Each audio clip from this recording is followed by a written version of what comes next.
samo še jaz, pa ne bi hotel delati povzetka, ker ste si sam pripravil smernice, ampak ker ste spodobi, če že vodim to razpravo, da sodelujem zadnji, ampak se bom na nek način dotaknil pravzaprav vseh točk, ki ste jih pravzaprav že pred mano na nek način načeli. Zame osebno je prva in pravzaprav najpomembnejša točka definicija ciljev in priprava konkretnih načrtov razvoja družbe. Vsi pravzaprav ugotavljamo, da smo, kot ste rekli, zavrta, nesposobna, odpisana družba in če ne vemo, kaj želimo, tudi ne vemo, kaj bomo prišli. To je prva stvar. Recimo, da smo leta 89, 90, 91 vedeli, kaj hočemo, potem pa kot, da smo te želje odpisali, skrili v predal in jih ni več. Potem druga točka, sprememba miselnosti pomena politike v funkciji države. Prepričan sem, da politiki eni in drugi še vedno živijo v vzorcih, ki so jih pridobili v prejšnji državi, to se pravi, da je politika tista, ki z vrha navzdol dirigira, kako naj državljani živijo, kaj naj delajo in kako ne delajo. Dejstvo je, da je politika v službi državljanov, ne pa oblast, ki z vrha dirigira. Ko bomo enkrat obrnili to logiko mišljenja, potem bo tudi politika vedela pravzaprav, da je njena funkcija drugačna. Da tukaj ne govorimo o oblasti, ampak, kot pravijo, služenju, če malo idealiziram. Tretja točka, ravno kar so sindikati podpisali skupinski dogovor, da tako rečem. Osebno nimam nič proti, da imajo ljudje dobre ali pa spodobne plače. Vendar, ko greš pa pogledati malo številke, ugotoviš naslednje. V javnem sektorju je ta trenutek zaposlenih 167,000 ljudi. V zadnjih 2 letih se je ta številka povečala za več kot 8,000. Vseh teh 167,000 ljudi se bori za višje plače, ampak v vseh letih od osamosvojitve naprej, jaz od teh sindikatov nisem nikoli slišal, niti enkrat, morda se motim, kako bi optimalizirali svoje poslovanje. Te besede nikjer nihče ne spregovori. Sindikati, ki porabijo, Anže, ti veš več, koliko porabijo, koliko je to milijard na leto za plače. Najbrž je kar nekaj milijard. Seveda, za 30-40% proračuna. Ja, ne? To se pravi 4-5 milijard, ne, na leto. Ne? In če bi kdo samo malo pomislil, kako bi optimalizirali njihovo poslovanje, recimo, mislim, da bi se takoj dali 10% prihraniti, pa smo spet pri 500 milijonih. 500-700 milijonov pri zdravstvu, 500 pri optimalizaciji, pa smo že pri 1 milijardi. Pa imamo takoj presežek, če malo karikiram, da tako rečem. Ne? Dejstvo je, da tega niso nikoli pokazali. Pa da, če poskušam samo malo zagovarjati to, kar zdaj govorim, če pogledate, kako v gospodarstvu amortizirajo osnovna sredstva, recimo nabava osebnih računalnikov in v javni upravi, kako je tukaj, kako bi rekel, kje je prisotna racionalizacija, kje pa racionalizacije ni, boste videli pravzaprav, da se v gospodarstvu obnašajo izredno racionalno, v javni upravi pa bistveno manj racionalno. Ne? Še dobro se spomnim, ko sem bil enkrat na obisku na enem ministrstvu pred leti, je imela tajnica enega direktorata na mizi en ogromen printer in jaz gledam, rečem, se vi imate printer, ki bi si ga v fotostudiju nujno potrebovali, pa si ga ne morejo prvočiti. Prav, ja, tega sem dobila. Samo en tak zelo prozoren primer. Implementacija demokratičnih vrednot, o tem ste govorili. Ta trenutek, saj na področju akademske sfere, večina pravilnikov, ki veljajo, se pravi podzakonski akti, niso v skladu z ustavo. Dejstvo je, da zakon je sprejet v parlamentu, pravilnike in uredbe sprejemajo agencije, direktorati in ne vem kdo še vse. Ker niso usklajeni z ustavo in ker se lahko neusklajeno z ustavo spremeni samo v primeru, da se ti v neposrednem postopku z to agencijo in direktoratom, seveda ostaja stanje tako, kot je.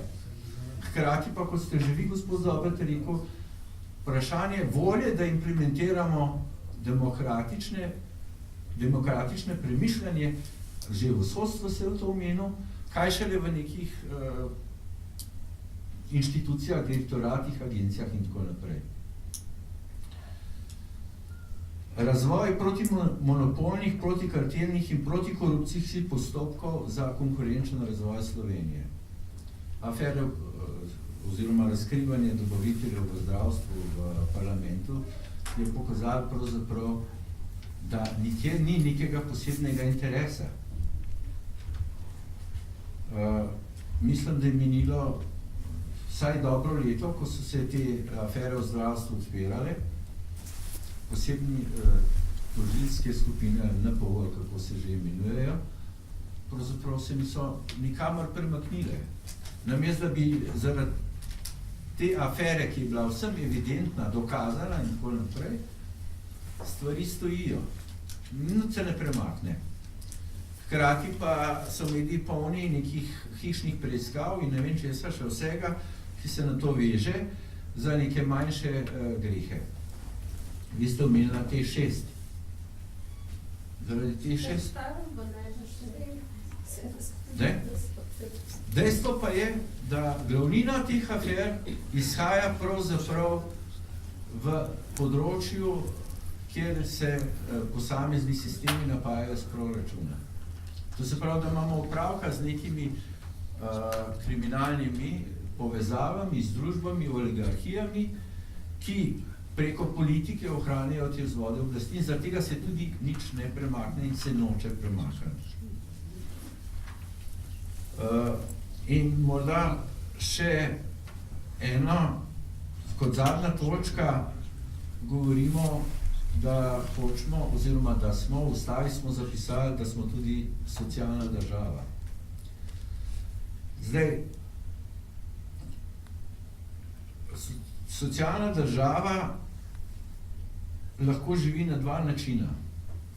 Da omogoča svojim državljanom neke, da tako rečem, mesečne pomoči, s katerimi lahko preživijo.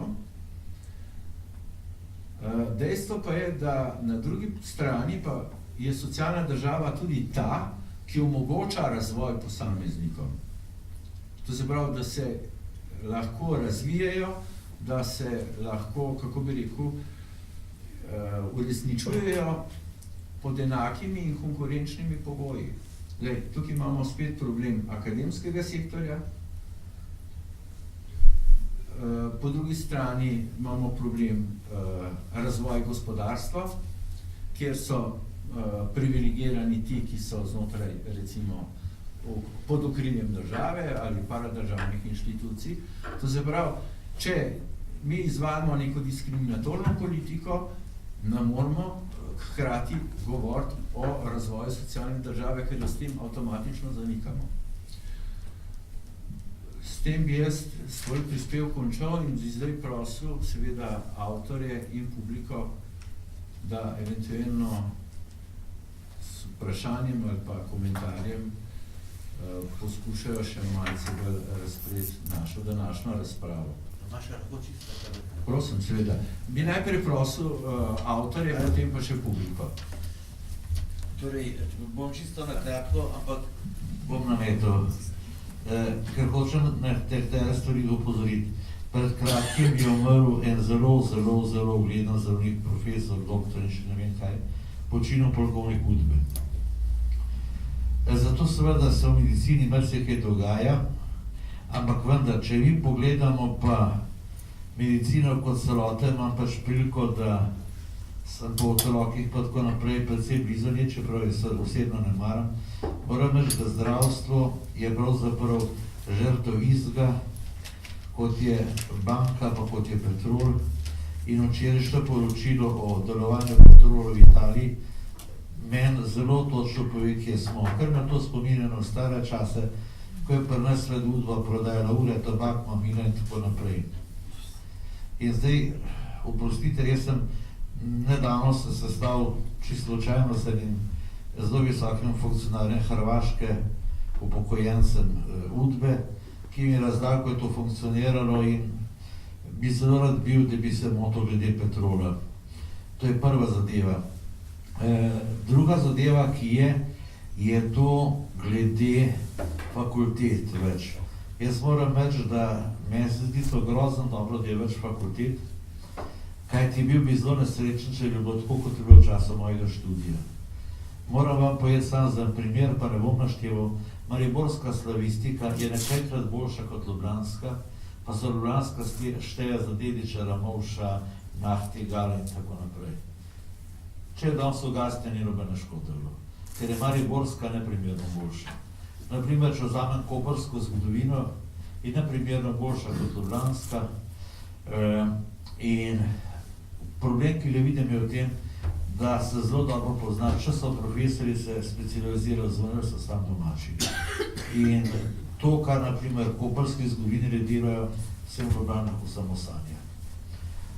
To je, potem seveda bi povedal še tole, škoda, ki je profesor Vinežencin šel, kadar govorimo seveda o prejšnjem režimu, moramo nekaj reči. Prejšnji režim mora upravičiti, on je vedno trdil, da je boljši kot vsi drugi in zato je kratil človekove pravice. Kje je to dokazal, da je skratenje človekovih pravic bil boljši? To je problem. Dejansko smo mi, če delamo primerjalne študije z Avstrijo, Fulanijo, smo mi zaostajali na vseh področjih. In moram reči za konc samo to, da bi, torej še dve stvari. Prvič, sindikata s Tomasom Stavo naslednjo, sindikat je kot bremen za aparatu, zato da se avto ne zleti v zid. Zato imamo direktorje, da furajo firme.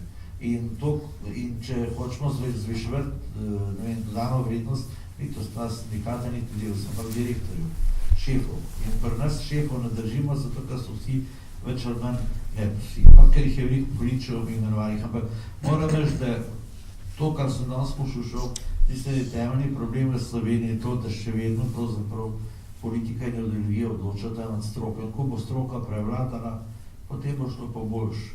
Dokler bo pa seveda, da so vse ideološko ocenjujejo, poglejte, kdo se vse priklonil predsedniku vlade, od Alternativne akademije do velikega mariborskega filozofa, ki je neskončno obremenjen z Udbo. Potem pa še bomo šli naprej. Zato je treba podpirati strokovnost, pa še enkrat strokovnost, pa čim več mladih ven pošilja študirati. Potem bomo pa zelo napredovali. Moram reči, tako jaz gledam danes svoje mlajše kolege, ki so zunaj študirali, kapo dol pred njimi. Samo za konc, nikoli nisem imel še tako dobrih srednjeveških študij, kot jih imamo danes, pa so imeli nekateri odlične profesore v zgodovini. To, kar je bilo čas, pa kar je danes, je konč pa dan. Hvala.